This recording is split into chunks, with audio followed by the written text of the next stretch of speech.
Calendrier de l'Avent, les aventuriers de Noël de Macadam Kilter, 17 décembre. 17e fenêtre ouverte sur le 17e chocolat littéraire, un texte de Nicolas Pellolio, chaman et champignons. Un mètre supplémentaire de neige était tombé cette nuit-là, et les chamans eurent fort à faire pour aller chercher les champignons sacrés. Ces magnifiques spécimens rouges à taches blanches se trouvaient sous les pins, protégés par les branches à aiguilles qui formaient des parapluies piquants. La récolte fut grandiose, car tous les facteurs nécessaires à leur croissance avaient été réunis.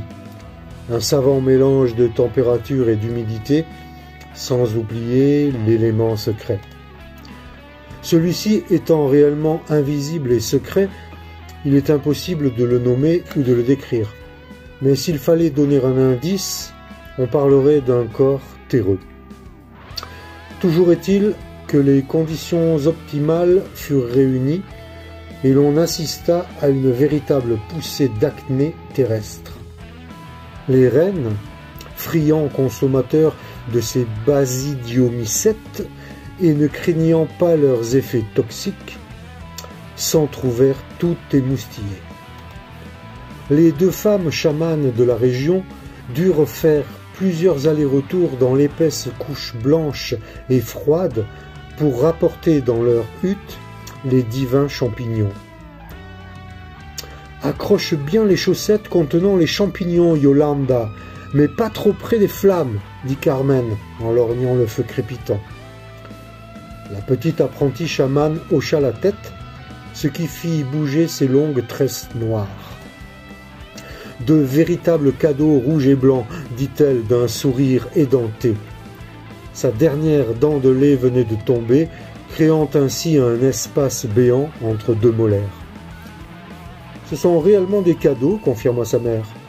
Leurs propriétés sont aussi nombreuses que variées.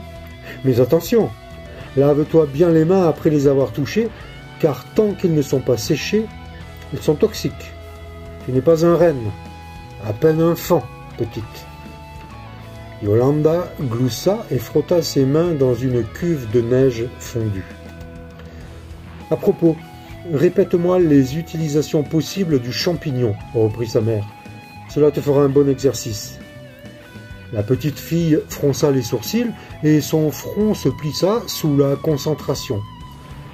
Onguent de soins et potions sacrées pour entrer dans le monde des esprits, lâcha-t-elle d'une traite. Satisfaite, Carmen hocha la tête, puis vérifia une dernière fois que les champignons étaient correctement tous accrochés au-dessus du foyer, puis elle s'en fut préparer les galettes de blé pour le repas. Quelques jours plus tard, lors du jour sacré dit de Noël, la neige tombait toujours, formant un duvet de presque 3 mètres de hauteur. Noël signifie naissance, et dans la tradition du village, on fête ce jour-là la renaissance du soleil, qui revient après 3 jours d'absence lors du solstice, escorté par 3 étoiles appelées les rois. Il est coutume que les chamans distribuent ces champignons en cadeau, afin d'aider les gens à rester en bonne santé. Les huttes étant totalement recouvertes par la neige, Carmen et Yolanda durent sortir de leur hutte par une cheminée spécialement conçue pour servir de porte verticale lors des longs mois d'hiver. Le dos chargé de champignons séchés sous diverses formes, elles firent le tour des huttes du petit village, entrant dans chacune d'entre elles par une de ces cheminées sans fumée, distribuant aux habitants soit un champignon sec, soit une potion, suivant les besoins. À chaque hutte, elles étaient accueillies avec joie par les habitants, qui, pour les remercier, leur offraient noix, jus de baie ou morceaux de lard sec. En fin de journée, elles revinrent fourbues, mais heureuses, dans leur propre hutte, satisfaites d'avoir ainsi rempli le rôle du chaman, gardien d'un savoir et des traditions locales, pourvoyeur de bonne santé aux habitants placés sur leur responsabilité. « Tu es ma petite fille chérie, dit Carmen affectueusement en caressant les doux cheveux de sa fille. Et toi, tu es ma maman Noël, s'écria la petite fille en engloutissant une énième part de galette aux noisettes. Mais là, je veux dormir. Tu es fatiguée, n'est-ce pas? Sa petite fille hocha la tête, ses yeux en amande presque clos. Bien que debout, elle vacillait dangereusement. Elle se coucha sur les cuisses de sa mère. Retiens bien cela, Yolanda. Il n'est pas plus beau cadeau que celui qui demande un investissement personnel.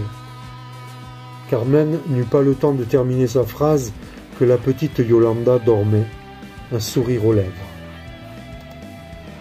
C'était l'histoire de Nicola Pellolio.